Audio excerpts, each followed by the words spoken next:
Hi, everyone. Welcome. Um, I'll go ahead and kind of get started with introduction information, and then as other people filter in, I will let them in. So welcome to our webinar today, Strategies for Managing Job Search Stress. So my name is Carrie Lee. I work at Webster University here in St. Louis, Missouri. So if you all are coming from another campus, so I work at the Career Planning Development Center. In my specific career advising areas, I work with students who are in the School of Business and Technology as well as School of Education. So for our event, I will have time at the end for questions. Otherwise, feel free to just drop things in the chat as you have anything come up. So today, just wanted to kind of give a quick sense of what all we're going to be talking about. So I wanted to kind of go over a few job search myths, kind of things that are common concerns for folks, share some current job search, labor market information, and then kind of some strategies for managing the stress of this whole process. So some of the kind of most common things I tend to hear from folks when they're job searching, or kind of those common myths that people have. So the first one is that, there aren't any jobs available for me. And so obviously, with the pandemic, there's been a lot of changes with the labor market over the last couple of years. So there's been a lot of fluctuation in that sense. But also, especially for folks who are kind of entering that first professional job search or kind of first search after making a career change, sometimes it feels like there aren't those entry level positions. I'm just not finding anything that seems like it's right for me. Another kind of common myth is that, I don't have any experience. So, everyone kind of coming from different positions, and especially with COVID, even if you wanted to do internship work, sometimes that just was not always available. So feeling like, what do you have to share? And then kind of along the similar lines of feeling like, maybe I'm not qualified if I'm seeing a lot of postings that are asking for, 3 to 5 years of experience in this field, and I don't have that yet. So if I don't have those qualifications, what, do I look for? And then sometimes people get kind of concerned about that back and forth process with employers. So like if I don't hear back immediately, like I didn't get the job, they don't want to interview me, like kind of that concern with communication aspect. And then maybe just feeling like, everyone else already has a job, like other people you're in courses with or graduating with, and feeling like you're maybe the only one struggling out there. So with all of these, we'll kind of address some of that, like labor market information, how to kind of address these situations. And so when you're thinking about these things, anytime you're kind of dealing with that stress and anxiety, you want to kind of think like, what are sort of those irrational or kind of overly negative thoughts you're having? Because sometimes those are coming from a place of concern, but maybe that's not necessarily fully accurate. That feeling like, well, there aren't any jobs available. The labor market's definitely bouncing back. There are a lot of new job openings, like there are things that are out there. So kind of being able to identify what is maybe kind of irrational and gathering that information to say like, actually, this isn't the case. This is just kind of my anxiety peaking at the moment. And then to kind of challenge and reframe your thinking, right? Because again, especially over this most recent period, sort of talk of like great resignation, there are a lot of jobs opening up, right? There are a lot of opportunities, there are a lot of things that have been changing in the workforce that, maybe have some positives that weren't existing, a year, 2, 3 years ago. So we'll kind of talk about each of these a little bit more in depth. So first thing I wanted to address is what is sort of the current job outlook. So the Bureau of Labor Statistics is a government entity. So they collect tons of data for US employment rates. So when you hear on the news, like here's the current unemployment rate, this is who's collecting that data. So As of April 2022, which is the most current report they have out, it's 3.6% unemployment rate. So this is actually almost identical to that pre-pandemic level. So the February 2020 at 3.5%. So really very similar position. And this has been pretty similar the last couple of months as well. And just for kind of comparison, so about a year ago in May 2021, the unemployment rate was 5.8%. So certainly a significant tick up from that. In April 2020, which is kind of seen as one of the sort of peaks of pandemic unemployment issues, was 14.7%. So things are certainly in a much better place than they were.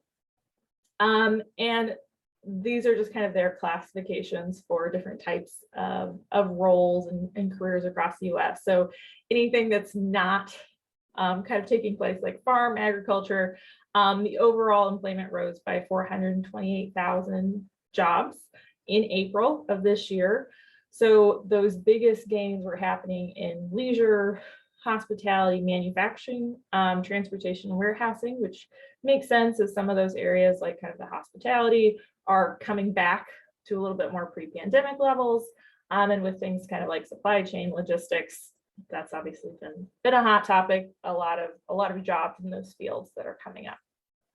There are other areas that have had additional job gains in this last month. So professional business services, financial activities, as well as other categories. So definitely across the board, there have been new positions added.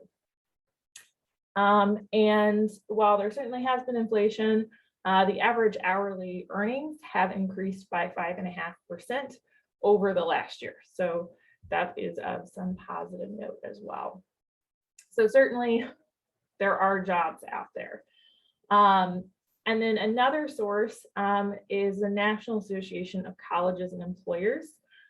So they kind of do periodic surveys of employers in the US and, you know, kind of their perceptions about candidates, their hiring plans. And so from their survey, employers reported planning to hire almost a third more new college graduates from this current class of 2022 than they hired from the class of 2021. And any industry that had like at least 5 survey respondents all planned to hire more people than they did last year. And as you can see, you know, a good chunk of those planned increases of 100% or more. So definitely a significant volume of hiring. And less than 4% of those survey respondents were planning to decrease their number of kind of like new graduate hires, kind of those entry-level positions. So really across the board, very positive outlook. Like I said, certainly there are jobs out there. It is hard when you're looking through those job boards, but knowing that, yes, there are things there across industries, across sectors, but really this is a positive time to be looking for a job right now. So another kind of myth that comes up is, you know, thinking, well, I don't really have any experience, you know, like maybe you really wanted to get an internship, you wanted to get some paid work experience, and just with pandemic, other life things, you just didn't have that opportunity. So employers do value other experiences and skill sets besides paid work experience. So this is one source from, again, that National Association of Colleges and Employers. And so one kind of aspect they ask about is, what do you look for on a candidate's resume? You know, what are those skills that you're really wanting to see? And so as you can see here, like the number one thing they were looking for was teamwork, problem solving, analytical skills, communication, leadership skills. So, you know, these aren't really a lot of necessarily content specific skills, so much as those transferable skills, which really are applicable across settings, right? Because being able to work with other people, being able to work in a team effectively, that's going to be useful regardless of what career or what industry you're in. And so employers do want to see these. They want to know, how did you develop those skills? So whether it was through paid work experience, volunteering, through your coursework, through your involvement either on or off campus, any of those ways, but just how do you have these skills and how have you used them? Because, it is kind of hard sometimes to teach people, like if you don't have a strong work ethic, that's not something you can just easily teach someone. The way that, like, if you don't know how to use a specific function in Excel, you can show someone how to do it, give them instructions, probably they can figure it out, right? So sometimes some of those content things are actually easier to train folks on. And, like I said, it doesn't just have to be that paid work experience. So any of those kind of personal academic projects. So, let's say if you're like a computer science student, maybe you helped a friend set up a website, for their band. Maybe you did some extra coding projects on GitHub. Those are all valid ways to talk about how you're developing your skills. So at the end of the day, employers understand that people are coming from a lot of different backgrounds. They have skills to offer. And especially with the pandemic, I think they're a lot more understanding than they have maybe been in the past, because they know that for some companies, they canceled internships, they had to lay off people, there just were not those same opportunities the last several years. And another kind of aspect of that is asking, how much do kind of specific attributes of a person's application matter if they're choosing between equally qualified candidates. So, if they're looking for a certain degree level, entry level position, specific years of experience, what are those things that matter most to you in that ultimate hiring decision? So you can kind of see a comparison over the last several years here. So fairly similar information. There's been a few changes. So obviously, if you have done an internship with that organization, that's great because you already know how to work within that company, some about their culture. Having any internship experience, even if it's not with them. And then beyond that, there are a lot of other things that they do have an influence on their decision. So, what are you majoring in?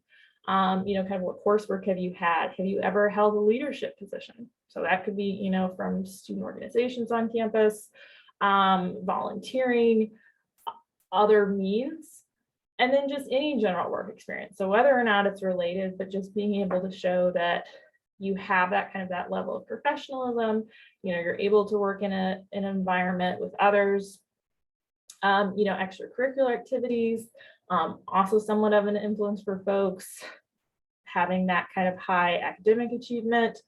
And that's also something that's been a little less of an influence as it maybe has been in the past, again, because people just understanding the last several years have been a little bit strange for a lot of folks.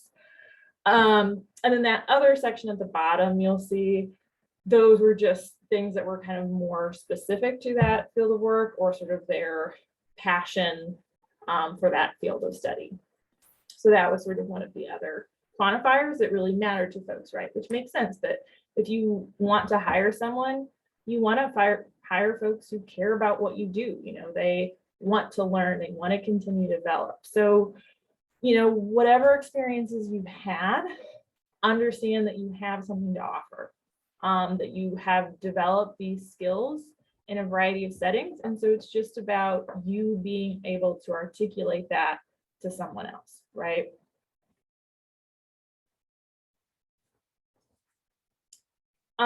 Something else that, people kind of tend to be concerned about is this idea of addressing those qualifications. So sometimes you might be looking at job postings, and just feel like, well, I don't know if I'm qualified. Like, I don't know what is kind of the right place for me. And so, something to think about is when you are looking at job postings, figuring out what are actually required qualifications and what are preferred. So preferred qualifications are those things that would be nice to have, but it doesn't mean they wouldn't hire you if you didn't have those. So for instance, a required qualification may be having a bachelor's degree.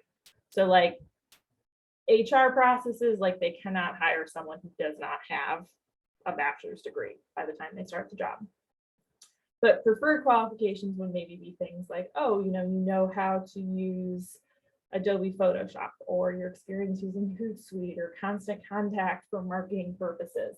Like, it's nice that we wouldn't have to train you how to do that, but doesn't mean that that's necessarily a requirement to do the job, to be hired in this position. So, that can kind of help you figure out, because really job postings are sort of a wish list, right? Like, this is the ideal candidate that they're asking for. This person may or may not exist, and they may or may not apply to that specific job. So, understanding that you may not meet every single qualification on a job posting, it doesn't mean that you shouldn't apply. So I always kind of think about using that 75% rule. So, if you're looking at the kind of job responsibilities, qualifications, and you think like, yeah, I can think about how I can address these in some way, again, whether that's through your work experience, your academic courses, involvement, etc. But you can meet most of it, go ahead and apply, right? Because you never know who else is in that candidate pool.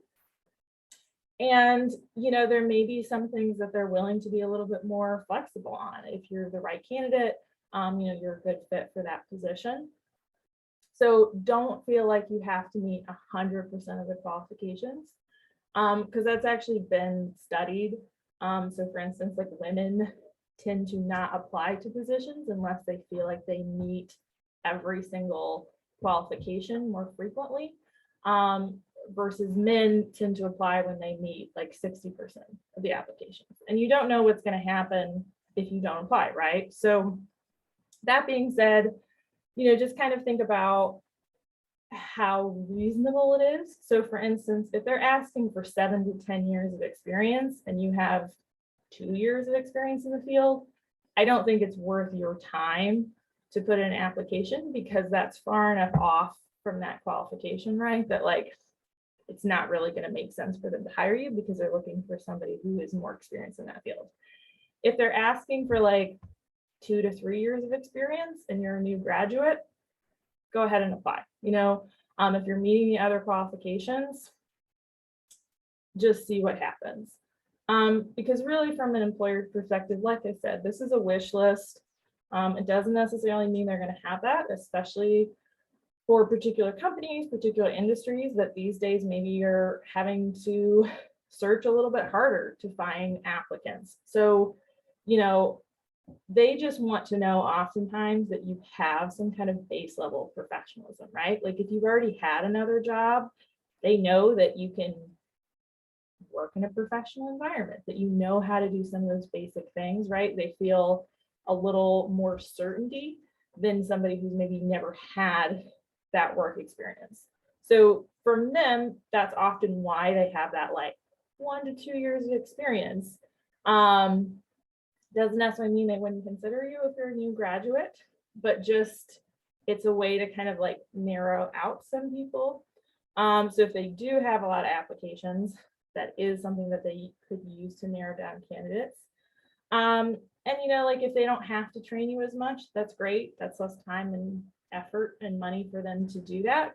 But again, it doesn't necessarily mean they wouldn't consider doing that. So like I said, kind of thinking about what are those required, what are preferred, but you do have qualifications.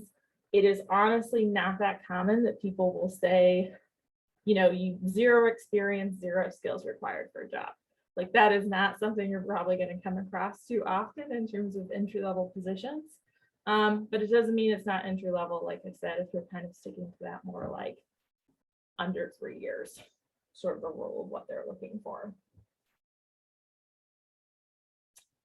So something else sometimes people get really concerned about is this idea that like, well, if I don't hear back right away after I submit an application, it means I didn't get the job. They're not interested in interviewing me. Like, that's just not going to happen. So it does take time for a job search. Every job search is unique because some people just have more kind of parameters of like if they're location bound, if they're looking at a particular industry, very specific type of role. And it is not uncommon for a job search to take up to 6 months. So it doesn't mean it will, but that is pretty typical for that 3 to 6 month range. So, if you've already like been applying, this spring, you're continuing on, or if you're just starting your search now, don't be concerned if it is taking a little bit. That is very much the norm. Some students may graduate with a job offer, especially if they complete an internship at a company, they wanted to bring them on board. That is a thing that happens. But that is not the case for most students, most new graduates. So, there are also different industries that have a different recruiting timeline. So for instance, for, kind of K-12 education, if you're graduating in December, they're not hiring teachers in the middle of the school year. Like you're probably going to be working in this like a substitute teaching position, but they're going to do the bulk of their hiring during that spring, summer, because they want to hire people and have them contracted for the full year, right? So sometimes there are those things that can have an impact. So one kind of survey found that 44% hear from employers within a couple of weeks of applying. I would say that's pretty typical. Too, from kind of my experience, 37% hear back within 1 week of like the kind of application closing, and 4% hear back within 1 day. So it is very unusual that you would hear right away. And most commonly, it is probably going to be a week, a couple of weeks for them to get to your application. And again, NACE, this is a little bit older, but still pretty relevant to today. They found that the kind of average time from a company posting a job to having an interview for candidates took 37.5 days. So it took more than a month, which again, pretty typical. On the shorter end, companies will have kind of like a week that their job posting is up. Most of the time, I would say it's more like 2 to 3 weeks. Some companies will post their positions for longer, so maybe they'll leave it open for a month or so. And, for every company, they might do a little bit differently, but for some, they won't even go through applications until the posting closes. So if they have it posted for 3 weeks and then they actually go through like who's applied, who are we interested in interviewing. And then that time from interview to offering someone the job, about 24 days. So again, not uncommon even after you interviewed that it would take several weeks for you to actually get them to say, yes, you're the person we want to hire for this role, right? So again, just because you don't hear back like the next day or two after an interview doesn't mean anything went wrong. A lot of times if they're like checking references, they do a background check, they have to interview multiple candidates, so that just takes time to do that, right? And then that offer and a candidate actually accepting it, typical time about 2 weeks. So, again, usually they'll give you a little bit of time to make your decision, not necessarily expecting you to make that decision the next day. So overall, it is very common for like someone to post a job and then 3 months later actually have someone have like a planned start date, right? That is a pretty typical timeline, if it's not any kind of more accelerated than that. So knowing that as you're applying, that might help kind of make that 6 months make a little bit more sense. Because, unless they are really looking for someone right away, oftentimes it is pretty typical for that 2-3 month timeline. So, overall, you really want to focus on what can you control. There are so many things in a job search that you can't control. Unfortunately, there are people who have biases, they make assumptions about, your experience level, your degree, etc. You can't control that at the end of the day, right? But you can choose how you are presenting yourself to employers. So this can be things with communication. So, if they're contacting you for an interview, are you replying promptly and professionally? Or are you like taking a week to get back to them because you didn't realize they left you a voicemail, right? Like that is under your control of how you are presenting yourself to them. Your applications. So, what information are you choosing to share with them?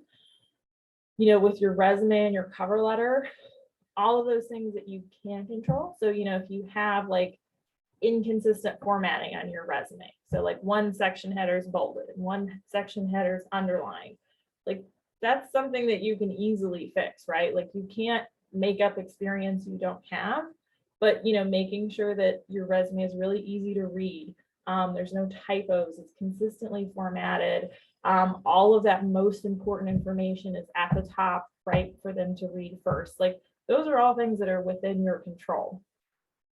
And, those are things that really can have an impact because, two people with the same exact experience, but, one person did a really great job in their cover letter to say, hey, this is why I'm interested in working at your company. This is how my skills relate to this position. And the other person didn't bother to send in a cover letter because it was optional. Like you're probably going to go with the person who sent in the cover letter. They did a good job of talking about their skills, right? So again, those are the things that you can kind of control, you can have influence over.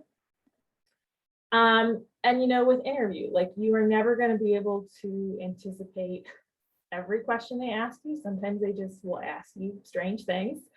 But a lot of questions are really very typical, so things like, well, what are your strengths? What are your weaknesses? Tell me about yourself. Why are you interested in working at our company? What are your goals for the next 5 years career-wise? Like those are very common questions that get asked, and you can prepare those ahead of time. You can think about what you want to share, right? So being prepared is just going to help you do better in that interview, do a better job of presenting yourself to employers. So, try not to kind of focus too much on the outcome or kind of tying that self-esteem like, well, I had an interview, I didn't get the job, it means like I'm not a good interviewer, it didn't go well, they didn't like me. That honestly is not the case a lot of times. Like, when I've been on hiring committees, a lot of times it is truly like any of these 3 people we interviewed could do this job well. They are all qualified. They all seem like competent people, but maybe one person has a little bit more experience. Maybe they have this skill set that we're kind of lacking on our team. So they would be a really good complement to our other current employees, right? So it doesn't necessarily mean that you did anything wrong. It's just for whatever reason, they chose another candidate. So consider what you can actually control in this process. And you want to kind of find a balance between quantity and quality in your job search. So like I was saying with the cover letter, if you are sending out 50 applications and you just hit quick apply on Indeed, probably not going to get you super far, as opposed to taking a little bit more time to kind of personalize, explicitly kind of connect how your experiences are related to that role. You are likely to have a higher return on your investment in time. So kind of finding that balance is also something that you can have some level of influence with. So, something else is you want to kind of think about what are manageable goals or expectations, because sometimes for people who are making a career change or kind of entering, a new career, we don't always know exactly what to expect. So, thinking, okay, well, I have this management degree, I'm going to go straight into a management position, but that may not be the case. If you don't have other experience, they may want you to have a little bit more experience before moving into a management role. So SMART goals, those are something that I think a lot of people have had kind of connection with before. And so this is just an acronym to kind of think about, are you being specific? Are you being measurable? Are these actually achievable goals? Being a CEO in 2 years, probably not an achievable goal. So for instance, if you're thinking about, okay, well, I really would like to find an internship. So be specific. So what type of internship are you looking for? So you're looking for an accounting internship because that's related to your major. What type of setting? If you want to be at like a public accounting firm. Is this measurable? So yes, you get an internship or you don't. Is this achievable? If you're a freshman, maybe not so much. They probably want you to have a little bit more coursework, a little bit more experience. But if you're, sophomore, junior, senior, yes, this seems like you will have had some accounting courses that could prepare you for that internship. That seems like an achievable goal. And then is it sort of relevant or realistic, depending which version you're reading there. So yes, again, this seems like something that is definitely consistent kind of with your major that you'd be able to do. And then kind of thinking about that time boundary of like, when do you want to accomplish it?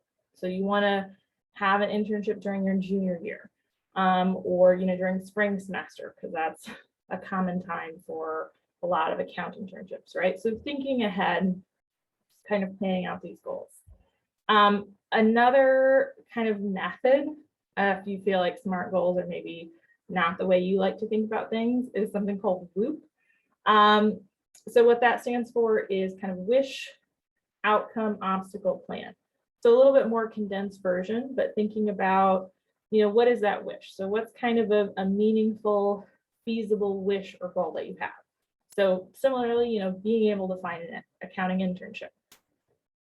What is the outcome? So what do you want to accomplish from that goal? So you really want to be able to apply what you've learned from your accounting classes, right? To be able to put that into place, kind of use your skills in a more true to life environment.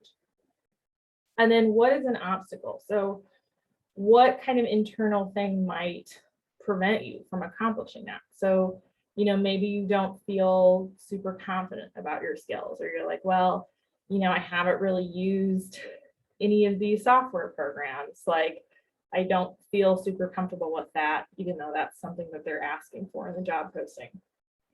And then just thinking about that kind of plan. So if you have that obstacle, what can you take to address that? So, maybe you can take a class on LinkedIn Learning to feel more comfortable about, what is QuickBooks like? How do people use that? How to use more advanced functions with Excel. So kind of just thinking about how do you anticipate and then plan around any of those obstacles. And then make adjustments as needed. Every job search is a little bit different. You might find things work out right away, or maybe, like I said, you are much more location bound.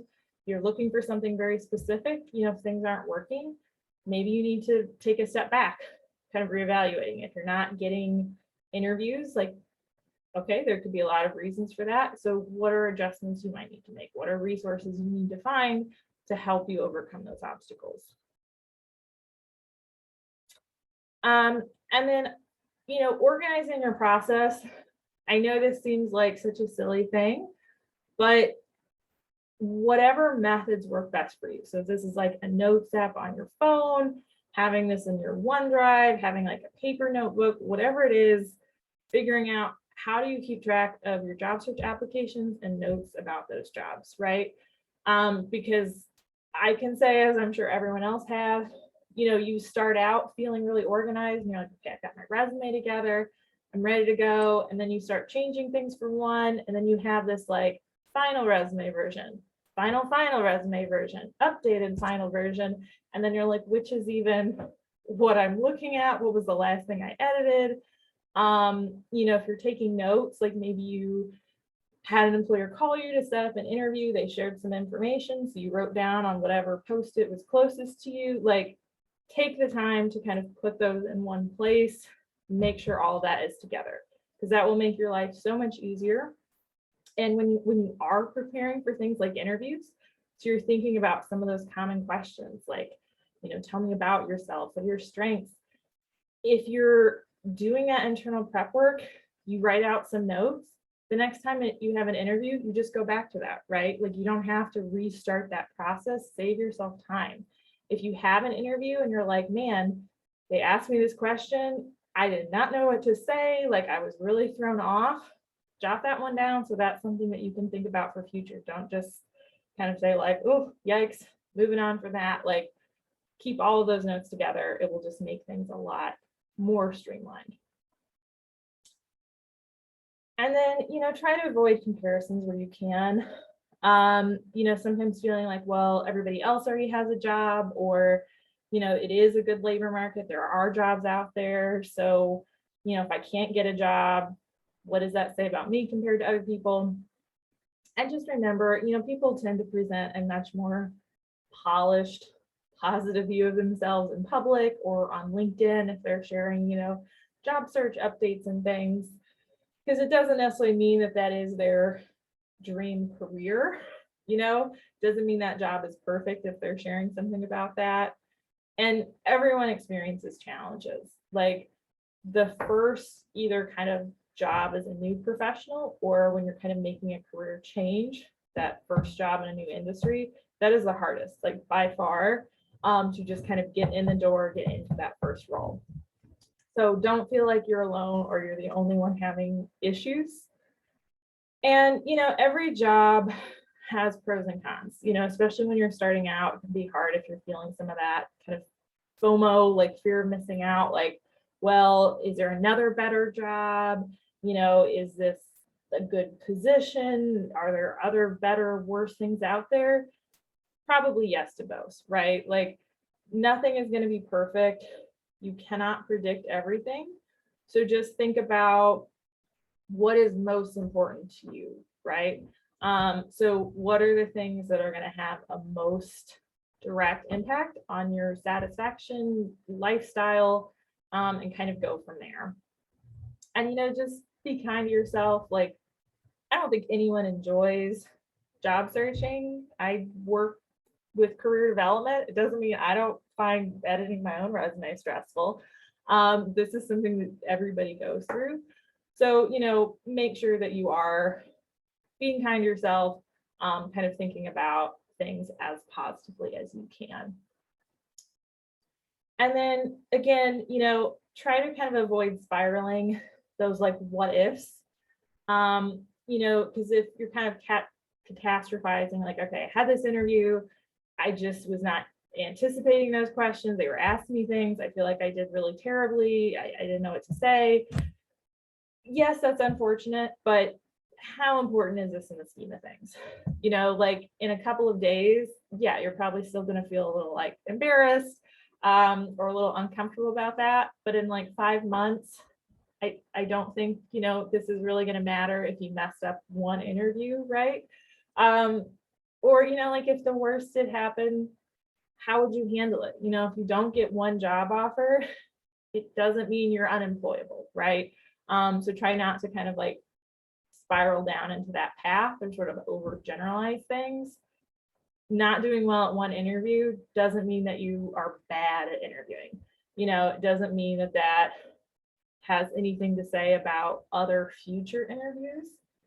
Maybe there are some things that you could have prepared a little bit more. Now you were just really stressed out because that was the first real interview you'd ever had, right? And you can't predict everything. Sometimes you may have a sense ahead of time if you're doing a little bit of research, like, oh, it seems like this company's kind of struggling. Maybe they had some layoffs recently. Like, yes, then maybe it seems like that company doesn't have the most stable financial future. Is that somewhere that you want to sign on to? But, sometimes things just happen, like the pandemic. Who was expecting that? And then suddenly your whole company shuts down. So just try to make the best decisions you can with the information that you have available. So, researching things on Glassdoor, talking to people who have worked for that company, asking HR questions about like benefits, things like that. Do what you can, but you are never going to know everything. That just is never going to happen. So just try to do your best and know that dealing with ambiguity, dealing with unknown is really hard for everyone. That is just something that most people tend to struggle with. So again, just kind of think about what is most important to you at the end of the day. How can you kind of handle this? Because you've clearly managed to make it through your degree. You've been successful in the past. So kind of putting that into place for future. And, take a break. I think it's easy when you're sort of graduating or in that summer mindset where you go from this very structured academic life to not having much of a structure at all.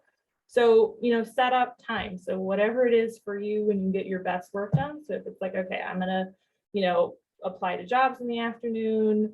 I have a goal to like look for this many positions, whatever that is.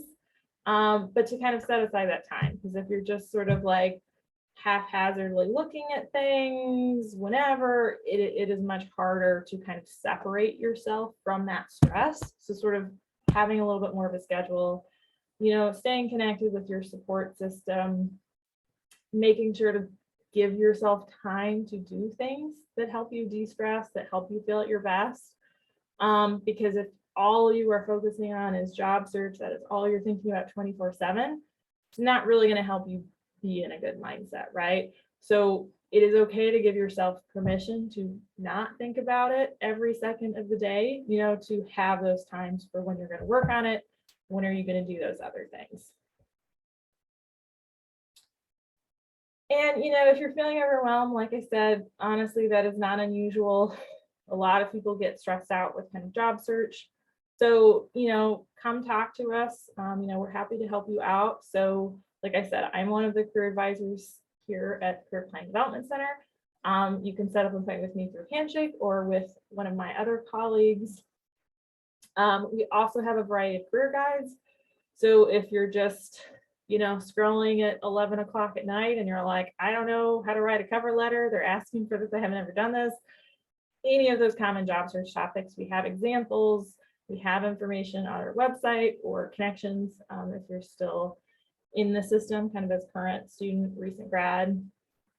And if you really are feeling like I'm just truly overwhelmed by the amount of stress that I'm feeling right now, then, seek out help. Like, it is very easy, especially if you're somebody who, either has like struggled with kind of anxiety, depression in the past, or if you haven't, it is a stressful process. So if you're a current student, kind of seeking out resources from counseling center or external resources. If you're currently employed in a company, a lot of times they have things available to you through health insurance or kind of employee assistance programs, or you can access more kind of reduced cost services. So don't feel like you need to struggle with this on your own. Use the resources that are available to you. And, finally, like I said, just kind of consider like, what are your values? What are non-negotiables for you?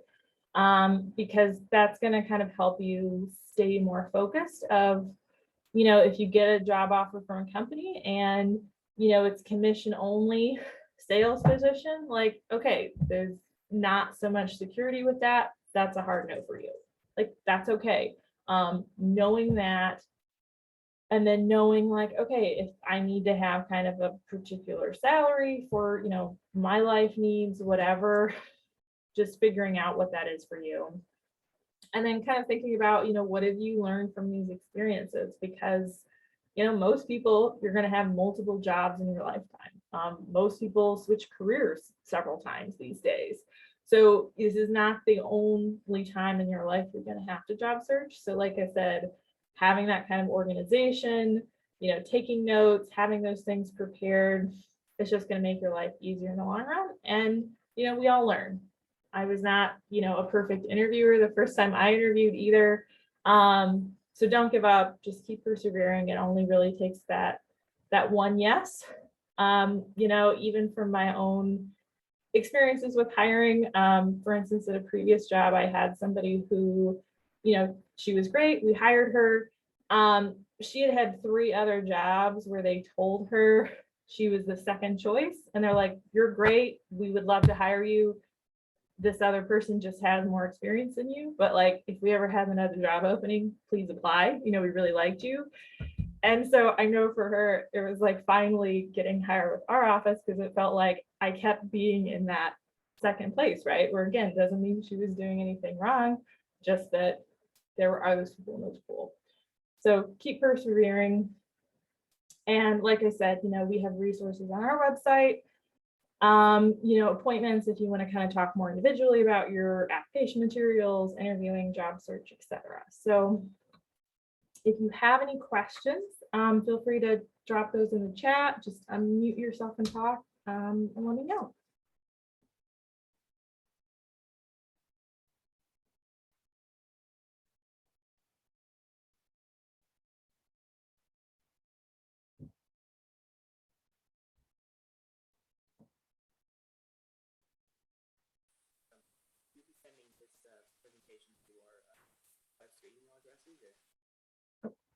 Sorry, you're really quiet. Will you be sending this presentation through to our website addresses? Yes. So I will send the presentation out to you all, so you'll have the information, and then I'll also share information about how you can make an appointment, how you can find those resources on our website for job searching, resume writing, all that. Absolutely. No, great, thank you. Yeah, no problem.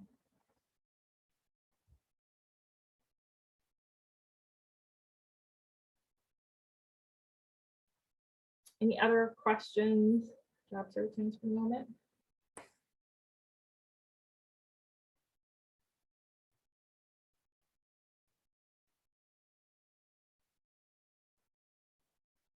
Sure, absolutely. So yes, feeling like you're kind of more introverted, maybe interview is not where you kind of naturally excel, being a little bit more concerned about that aspect. So, I think definitely a couple of things I would suggest. So interviewing is a skill set. Some people maybe feel a little bit more initially confident talking about themselves, or like talking in front of a panel of 5 other people in an interview, right? But being able to talk about your skills concisely and articulate that is a skill. So it's something that you want to practice. And so I think if that is something you're a little bit more nervous about, like I said, there are very common questions that come up across industries, across job roles. So having prepared, like, what are some of those thoughts? Like, what's most important to me that I want to share with an employer? Like, what am I proudest of? Keeping track of that is going to help you feel more confident in that interview. And, depending on what works best for you, you can kind of go through some of those questions on your own, think about that, take some notes. You can meet with your career advisor. So if you want to practice like answering those questions, getting feedback on that, you can do that with us. We're happy to do that. We also have something called My Interview Practice. So it's an online platform. You can make a free account with your Webster email. And so you can just kind of choose the time length and like type of career. So if you're like teaching, accounting, marketing, whatever it might be, it will generate randomized interview questions for you. So you can record yourself if you wish, practicing, kind of getting a sense of like, what is this like? How do I answer those? So again, you can just do that for your own purpose, practice, kind of getting a sense of those common things that can come up. Or if you want to like record yourself, send that for feedback to us, you can do that as well. So really, I would say, I think it's all about the prep. Just feeling like you have some examples to share, kind of knowing what you want to emphasize, because then, even if you are asked a question that throws you off a little bit, it's just about how you're responding to that in the moment. Because if you're saying like, oh, that's a great question, let me think about that for a minute. You kind of stop, think about it, and then give your response. That's totally fine, right? There's nothing concerning about that.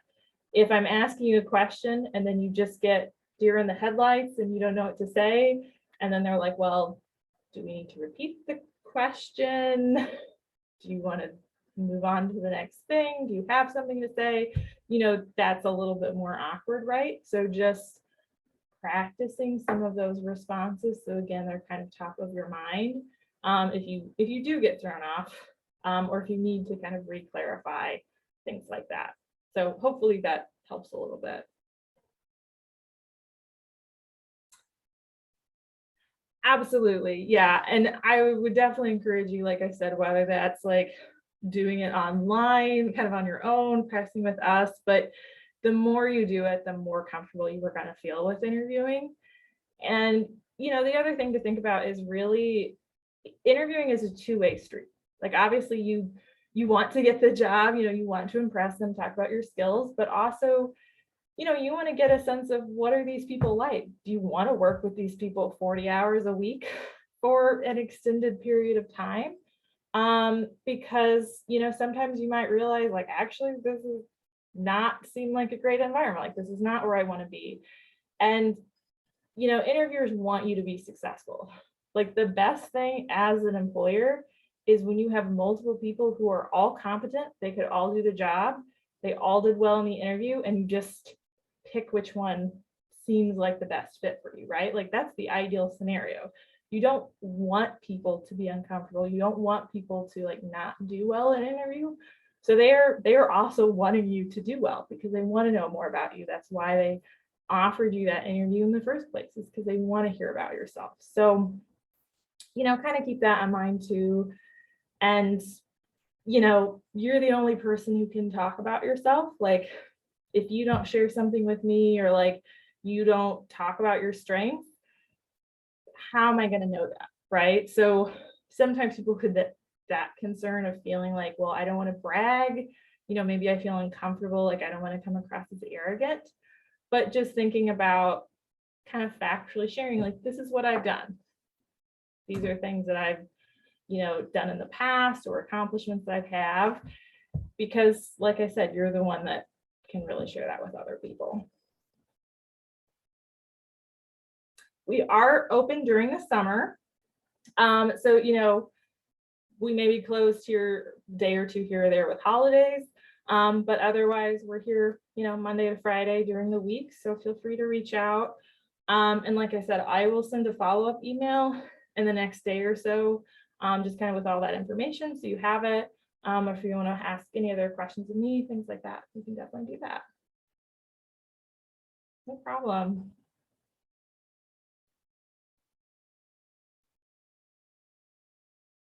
Well, otherwise, thank you all so much for attending. I appreciate you listening.